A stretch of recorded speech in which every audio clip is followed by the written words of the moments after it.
نحمده ونصلي على رسوله الكريم أما بعد أعوذ بالله من الشيطان الرجيم بسم الله الرحمن الرحيم إن عدة الشهور عند الله 12 شهرا في كتاب الله يوم خلق السماوات والأرض منها 4 حرم ذلك الدين القيم صدق الله العظيم. بزرگوں اور پیارے بھائیوں، قرآن کریم کی ایک آیت کی تلاوت میں نے آپ کے سامنے کی ہے. اس آیت کریمہ میں اللہ رب العزت یوں بیان فرماتے ہیں کہ جب سے میں نے آسمان اور زمین کو پیدا کیا ہے اسی وقت سے یہ طے کر دیا ہے، نکی کر دیا ہے کہ سال میں 12 مہینے ہوں گے. اسلامی کیلنڈر میں بھی سال کے 12 مہینے ہوتے ہیں، اور یہ بھی طے ہو چکا ہے شروع دن سے، جب سے آسمان اور زمین بنایا گیا تب سے، کہ ان 12 مہینوں میں 4 مہینے حرمت والے ہیں، یعنی قابل احترام، قابل تعظیم. اور ان 4 مہینوں کی تعظیم مشرکین مکہ بھی کرتے تھے. ان 4 مہینوں میں جہاد کی بھی اجازت نہیں ہوتی تھی، الا یہ کہ دشمن حملہ کریں تو اپنے بچاؤ کے لیے اجازت تھی، ورنہ پیشگی اقدام مسلمان نہیں کر سکتے تھے.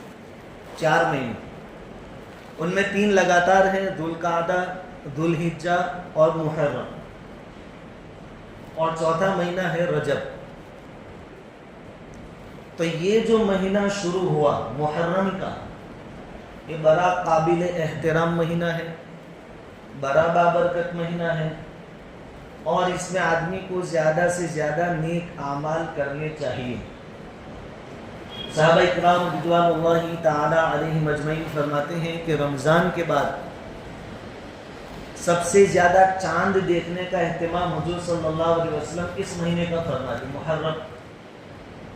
اور زیادہ سے زیادہ نفلی روزے حضور صلی اللہ علیہ وسلم محرم میں رکھتے تھے.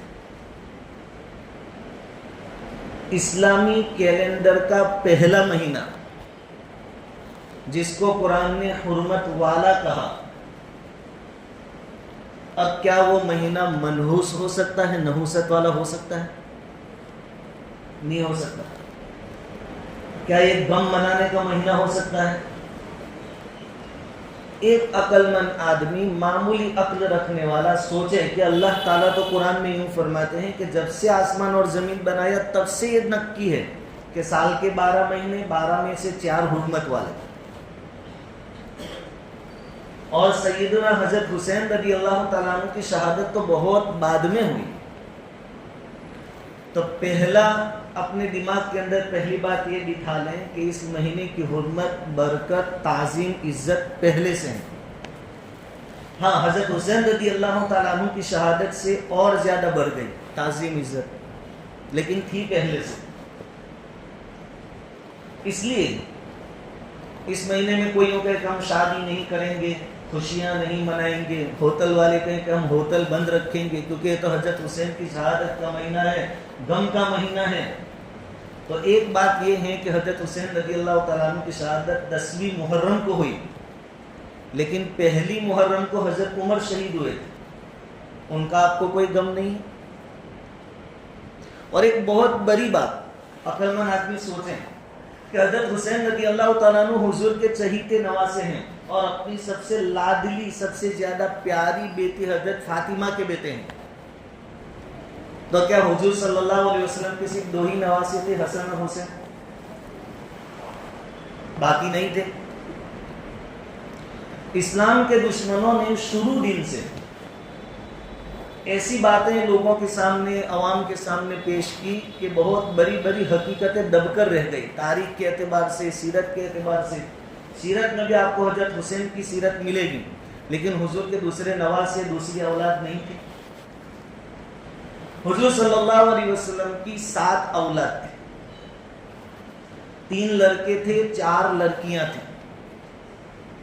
ان 7 میں سے 6 یعنی حضرت ابراہیم رضی اللہ تعالیٰ عنہ کے علاوہ باقی کے 6، حضرت قاسم، حضرت عبداللہ، 4 بیٹیاں، حضرت زینب سب سے بڑی، دوسرے نمبر پر رقیہ، تیسرے نمبر پر ام کلثوم اور چوتھے پر حضرت فاطمہ. یہ 6 کی 6 حضرت خدیجہ رضی اللہ تعالیٰ عنہ کے پیٹ سے پیدا ہوئی.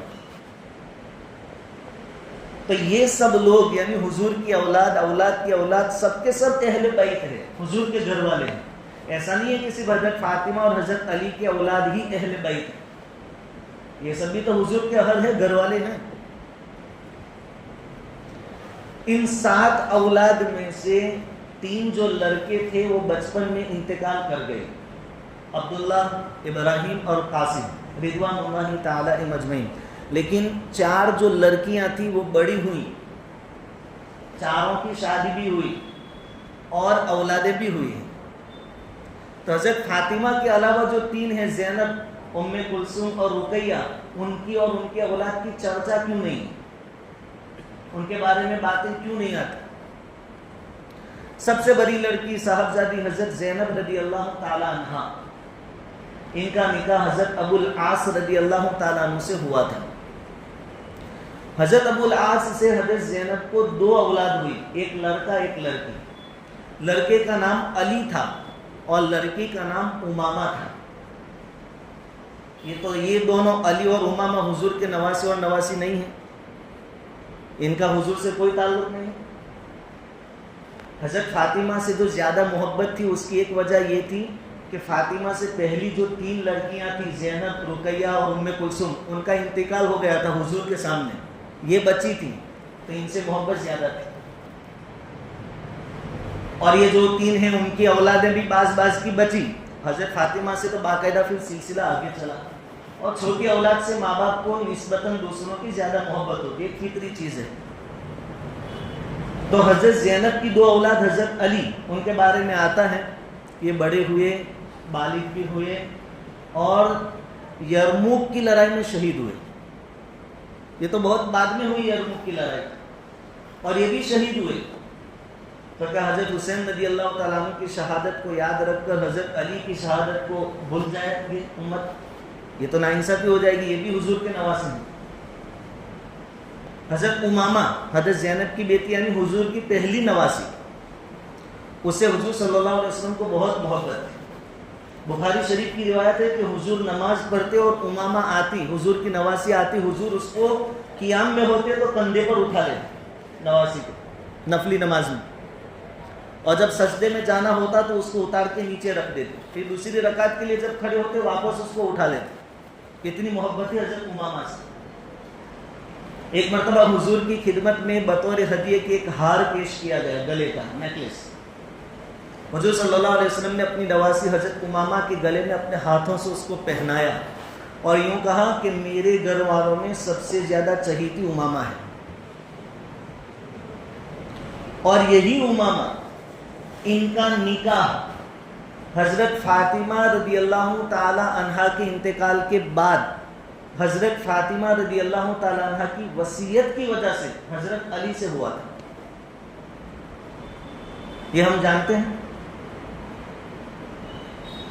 پہلے تو حضرت علی کے نکاح میں حضور کی خود کی بیٹی فاطمہ ہے، اور حضرت فاطمہ جب آخری دنوں میں بیمار ہوئی تو انہوں نے وصیت کی حضرت علی سے کہ میرے انتقال کے بعد تم امامہ سے نکاح کرنا. تو ان کے چرچے کیوں نہیں ہیں؟ اب یہ امامہ کا نکاح حضرت علی سے ہوا تو امامہ حضرت حسن اور حسین کی سوتیلی ماں نہیں ہوئی، اور ویسے بھی تو خالہ کی لڑکی ہے، یہ رشتہ داری بھی ہے.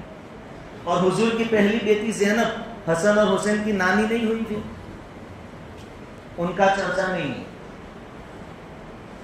اس سے آگے حضور صلی اللہ علیہ وسلم کی دوسری بیٹی حضرت رقیہ رضی اللہ تعالی عنہ، ان کا پہلے انگیجمنٹ ہوا، نکی ہوا تھا ابو لہب کے بیٹے عتبہ کے ساتھ مکہ میں.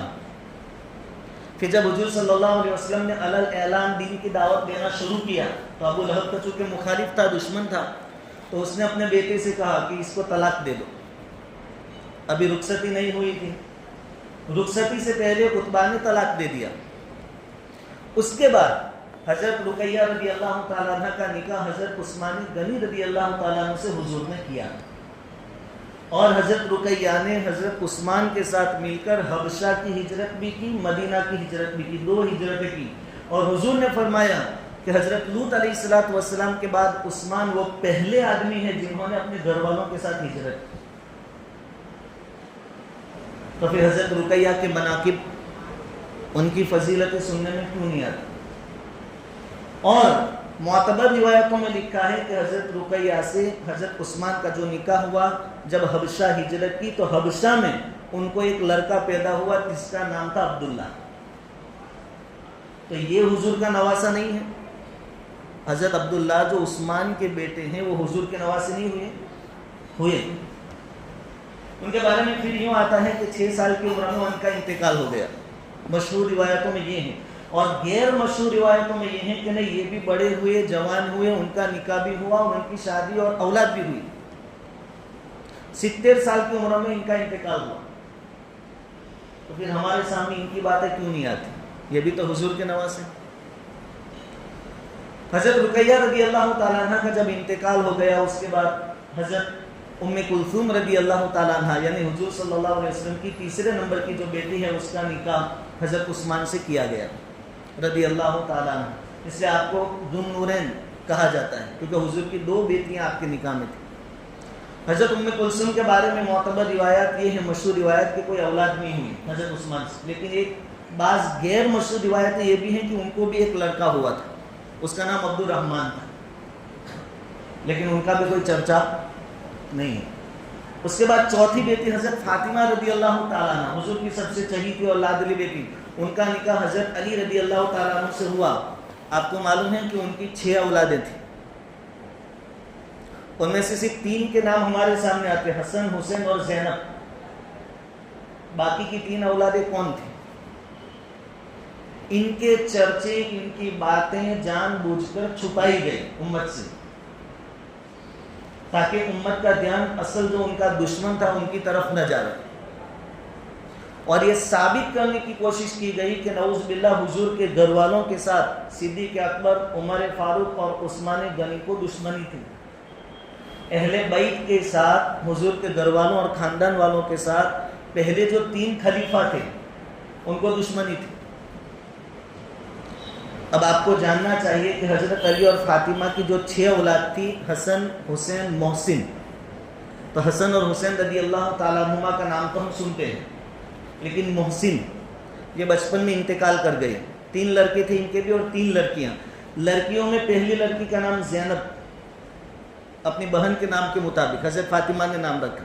دوسری کا نام پھر رقیہ، اور تیسری کا نام ام کلثوم، اپنی بہنوں والے نام اپنی اولاد میں. اس سے ہمیں ایک سبق یہ بھی ملا کہ نئے اور لیٹسٹ ناموں کے پیچھے پھرنے کے بجائے اچھا یہ ہے کہ ہمارے خاندان کے جو لوگ ہیں، عورتیں ہیں، ان کی یاد بھی باقی رہے گی. دادا کے نام پر پوتے کا نام رکھا جائے، نانا نانی کے نام پر نواسے نواسیوں کا نام رکھا جائے، بہتر ہے. تو حضرت فاطمہ اور حضرت علی سے 6 اولاد میں 3 لڑکیاں، ان میں ایک کا نام زینب، دوسرے کا نام رقیہ، تیسرے کا نام ام کلثوم. اور یہ جو تیسری ہے ام کلثوم، اس کا نکاح حضرت عمر سے ہوا تھا رضی اللہ تعالیٰ. تو حضرت علی تو حضرت عمر کے سسر بھی ہوتے ہیں اور حضرت عمر ان کے داماد ہوتے ہیں، لیکن ان سب کی کہانیاں اور ہسٹوری کہاں ہے؟ نہیں ہے یہ بات. اور ثابت یہ کرنے کی کوشش کر رہی ہے شیعہ لوگ خاص کر کے، جو کہ حقیقت میں اسلام کے دشمن ہیں. یہ کوشش کر رہے ہیں ثابت کرنے کی کہ ان 3 خلفاء کو حضور کے گھر والوں سے دشمنی تھی. اگر دشمنی ہوتی تو حضرت علی اپنی بیٹی ام کلثوم عمر کے نکاح میں کیوں دیتے؟ اور ان سے بھی حضرت عمر کو 2 اولاد ہوئی. اور ناموں کے سلسلے میں ایک اور بات کہ 2 اولاد ہوئی، اس میں ایک لڑکا، اس کا نام حضرت عمر نے زید رکھا، اور لڑکی کا نام پھر رقیہ رکھا. یہ تیسری پیڑھی میں پھر رقیہ ہے. حضور کے بیٹی کا نام رقیہ، ایک بیٹی کا نام فاطمہ، فاطمہ نے اپنی بیٹی کا نام ایک کا رقیہ رکھا. پھر ام کلثوم سے جو پہلے انہوں نے اپنی بیٹی کا نام رقیہ رکھا. تو کہنے کا مطلب یہ کہ یہ جو کہا جاتا ہے کہ یہ 3 خلفاء جو تھے ان کو حضور کے گھر والوں سے دشمنی تھی، سراسر جھوٹ ہے. بلکہ آپ سیرت اور تاریخ کی کتابیں اٹھائیں، یہ تینوں خلیفہ حسن، حسین اور باقی جو اولاد تھی حضرت علی، حضرت فاطمہ کی سب کا بہت احترام کرتے تھے. ایک روایت یہ نقل کی گئی ہے کہ حضرت صدیق اکبر رضی اللہ تعالیٰ عنہ نے ایک موقع پر فرمایا کہ مجھے حسن اور حسین سے میری سگی اولاد سے زیادہ محبت ہے، اور ان لوگوں کا بولنا ہمارے جیسا زبانی نہیں ہوتا کہ زبان سے بول دیا کہ مجھے سب سے زیادہ آپ سے محبت ہے، ایسا نہیں ہوتا. حضرت عمر رضی اللہ تعالیٰ عنہ کے بارے میں آتا ہے کہ جب وہ خلیفہ بنائے گئے تھے، ایک مرتبہ کسی کام کی وجہ سے حضرت حسین رضی اللہ تعالیٰ عنہ کو بلایا. حضرت عمر رضی اللہ تعالیٰ عنہ آدمی بھیجا کہ بلا کر لاؤ. ابھی حضرت حسین جا رہے تھے حضرت عمر رضی اللہ تعالیٰ عنہ کی خدمت میں. اب آپ کو معلوم ہے کہ حسن اور حسین کی بہن حضرت عمر کے نکاح میں، تو وہاں آنا جانا رہتا تھا. یہاں سامنے چل کر بلایا، یہ جا رہے تھے تو وہاں پہنچنے سے پہلے راستے میں حضرت عمر کے سگے بیٹے عبداللہ ملے، عبداللہ بن عمر. انہوں نے حضرت حسین سے پوچھا کہ کہاں؟ کہا کہ حضرت عمر نے بلایا ہے، وہاں جا رہا ہوں. کہا کہ دیکھو مجھے بھی کام تھا، حضرت عبداللہ کہنے عمر کے بیٹے کہ مجھے بھی کام تھا لیکن میں گیا تو ابا تو ذرا کام میں مشغول ہے اس لیے دھیان نہیں دیا تو میں واپس ہو گیا.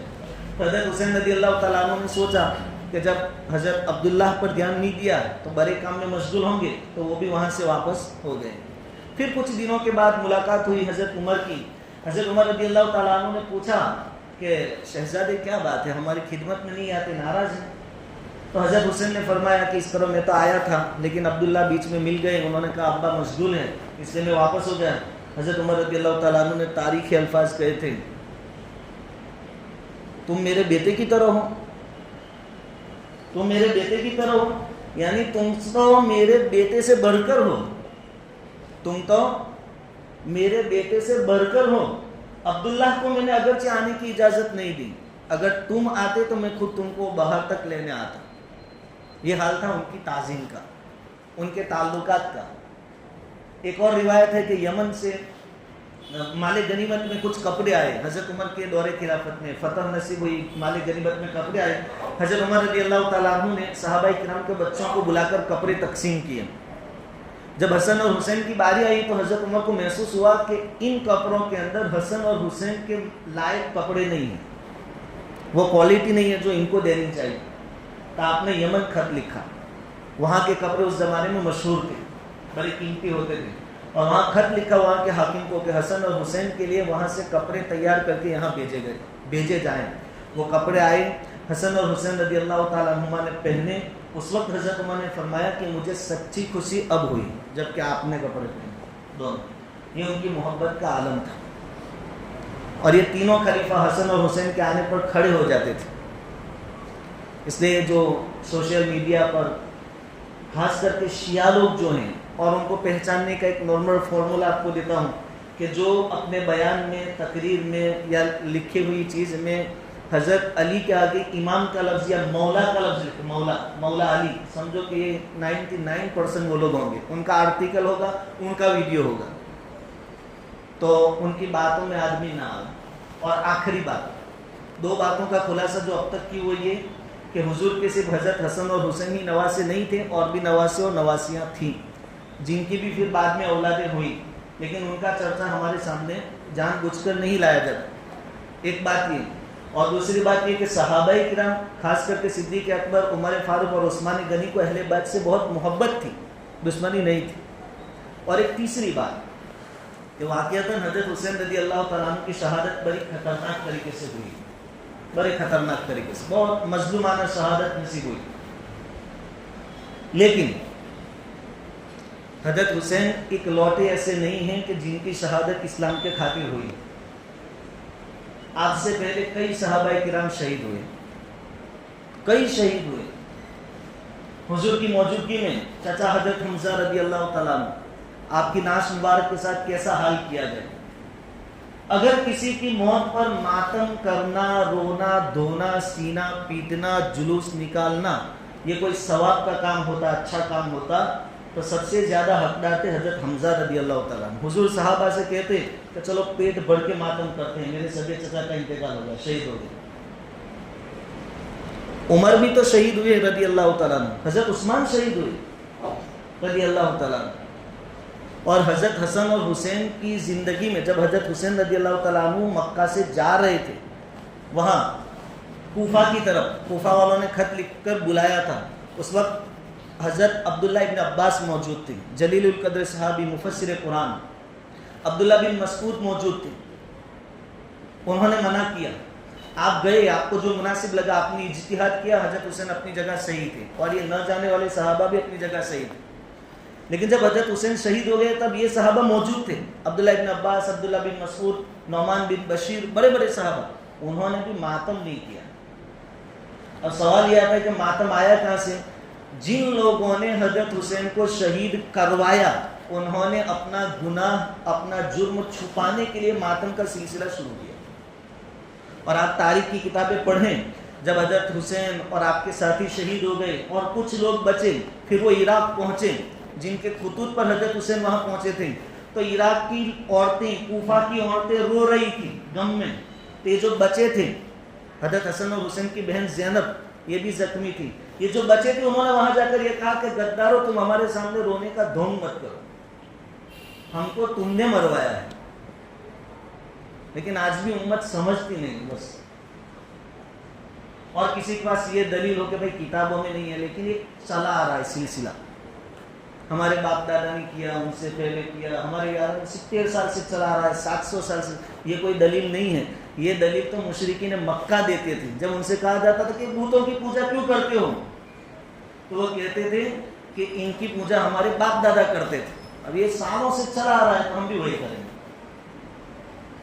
اس لیے 10ویں محرم کا دن روزہ رکھنے کا دن، عبادت کا دن ہے. حضرت حسن اور حسین اور دوسرے تمام صحابہ، حضرت عمر 1 محرم کو شہید ہوئے، ان کا بھی تو حق ہے.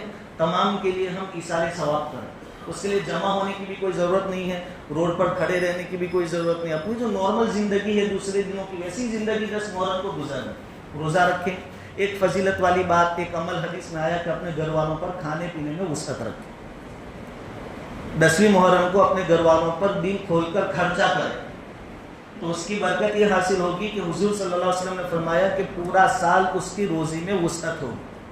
اب پھر سوال آتا ہے کہ ایک طرف روزہ رکھنا ہے تو گھر والوں کو کیسے کھلائیں گے پلائیں گے؟ تو بھائی گھر والوں میں بچے ہوتے ہیں، ان کو کھلاؤ پلاؤ جو روزہ نہ رکھے، یا بیوی بچوں کو کپڑے وغیرہ دلاؤ، کچھ شاپنگ کروا دو، یا افطاری کے لیے آپ جو کھانا لائیں گے وہ بھی تو خرچ ہو گیا اس دن.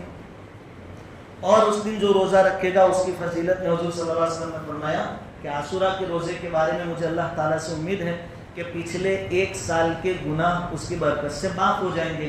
اور محدثین اور علماء فرماتے ہیں، تمام کا یہ قول ہے کہ اس سے چھوٹے گناہ مراد ہے. چھوٹے گناہ بھی معاف ہو جائے تو کوئی معمولی بات تھوڑی. بہرحال پوری بات کا خلاصہ کہ بابرکت مہینہ ہے، بابرکت دن ہے. روزہ رکھنا ہے رویوار کو 10 محرم. اور حضور نے فرمایا تھا کہ یہود کی مخالفت کرو. یہود بھی رکھتے تھے چونکہ ان کو 10 محرم کو بنی اسرائیل کو فرعون سے نجات ملی تھی، تو اس کی خوشی میں حضور نے فرمایا کہ ان کی مخالفت کرو، 2 رکھو، 10 11 یا 9 10. تو آپ روزہ رکھنا چاہیں سنی روی یا روی سوم، اور اگر کوئی اتفاق سے صرف 1 رکھے سنڈے رویوار کا تو بھی چل جائے. اللہ تعالیٰ کہیں سنی باتوں پر کہنے سننے سے زیادہ عمل کی توفیق عطا فرمائے.